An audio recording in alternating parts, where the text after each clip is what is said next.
Iako se sezona uzgoja plodovitog bilja u vrtovima bliži kraju, vjerujem da mnogi već razmišljaju o narednoj sezoni. Vrlo je važno na vrijeme, na pravilan način uzeti sjeme, kako bi naredne godine uzgojili što kvalitetnije biljke.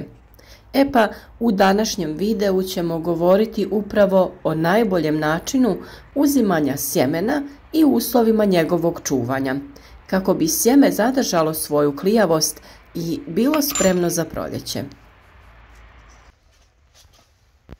Kada uzgojite paradajz koji vas je oduševio svojim izgledom, ukusom ili otpornošću, velikim brojem plodova, logično je da ga želite uzgojiti ponovo. Kako bi taj postupak bio uspješan, vrlo je važno da se uzimanje i čuvanje sjemena odradi na pravi način. Za one koji se odluče sačuvati sjeme paradajza iz sopstvene bašte, preporučuje se postupak fermentacije.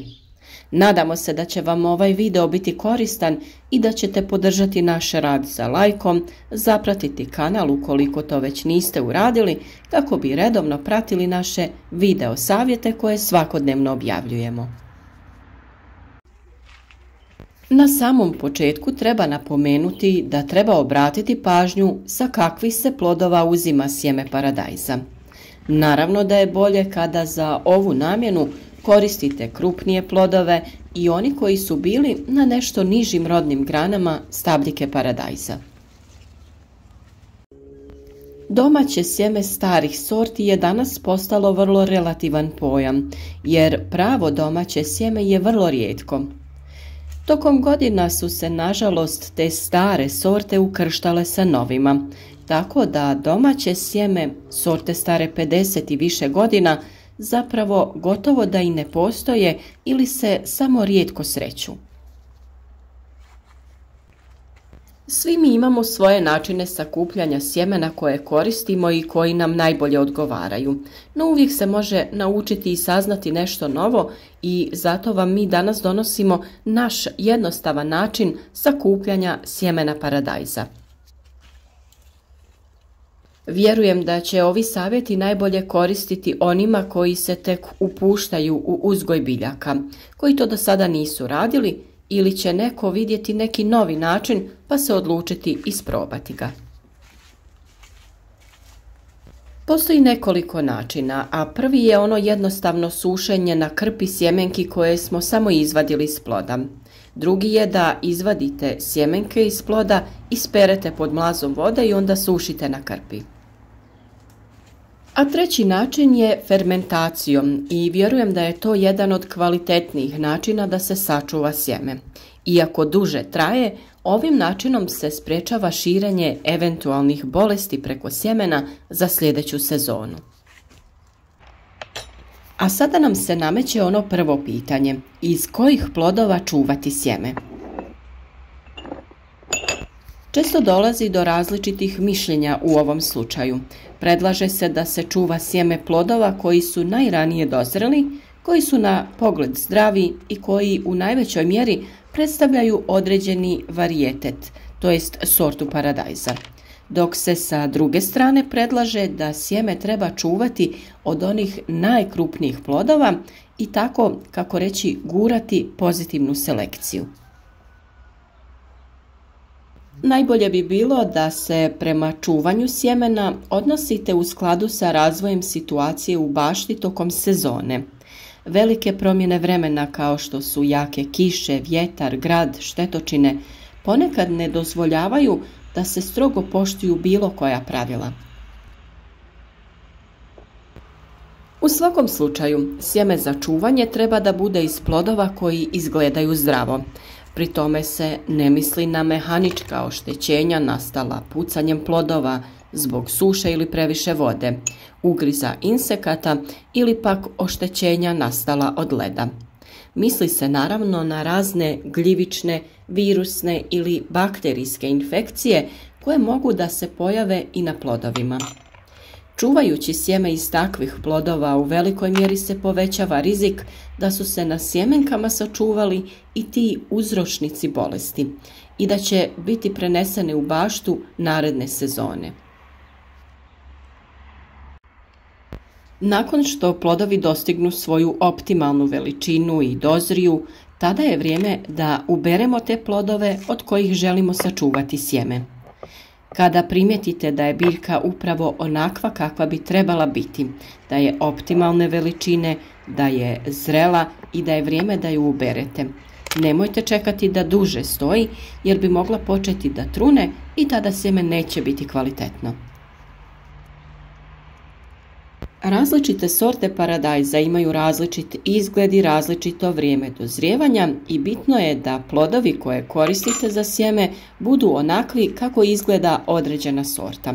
I naravno, pobrinite se da označite različite sorte paradajza kako vam se sjeme ne bi izmiješalo. Što se tiče uzimanja sjemena, za one koji se ipak odluče sačuvati sjeme paradajza iz vlastite bašte, preporučuje se postupak fermentacije, kao što sam već i rekla. Fermentacija je proces koji služi da bi se sjeme oslobodilo pulpe koja je oko njega. Svaka sorta paradajza treba da se fermentira bez miješanja sa sjemenom drugih sorti. Proces počinje temeljnim pranjem paradajza kako bi se uklonile nečistoće sa vanjske strane ploda. Ovo smanjuje šanse da bakterije koje se prenose zemljom zaraze sjeme. Ako su plodovi postali veoma mekani, treba pripaziti tokom pranja da ne puknu. Zatim se paradajz presječe na pola ili na četvrtine. Rukom ili nekom kaškicom istisnite sjeme i pulpu sa dosta tečnosti. Ovaj sok će da ubrza proces fermentacije. Tada to sve stavite u teglu, a tegla treba da bude sa dovoljno soka kako bi se pulpa odvojila od sjemena. Ako nema dovoljno soka, ne bi trebalo dodavati vodu, jer se razrjeđivanjem soka zapravo usporava proces fermentacije. Tegla može biti otvorena i tada se spremite na invaziju mušica, a možete ju i zatvoriti. U tom slučaju obavezno treba otvoriti teglu barem jednom dnevno da bi se ispustili gasovi. Ovaj proces može da traje od 3 do 7 dana. Na kraju fermentacije jednostavno sadržaj naspite u cjedilo i stavite pod mlaz vode. Izbaciti će se pulpa i kašasta voda na taj način. Očišćeno sjeme tada se stavi na suhu krpu ili maramicu i ostavi da se suši.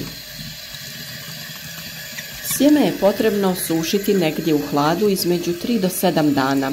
Vrlo je bitno da sjeme prije spremanja bude potpuno suho. Možete ga testirati tako što ćete ga pritisnuti. Ako puca, onda je dovoljno suho. Ako je savitljivo, produžite vrijeme sušenja. A nakon sušenja i utvrđivanja da je sjeme potpuno suho, vrijeme je za pakiranje.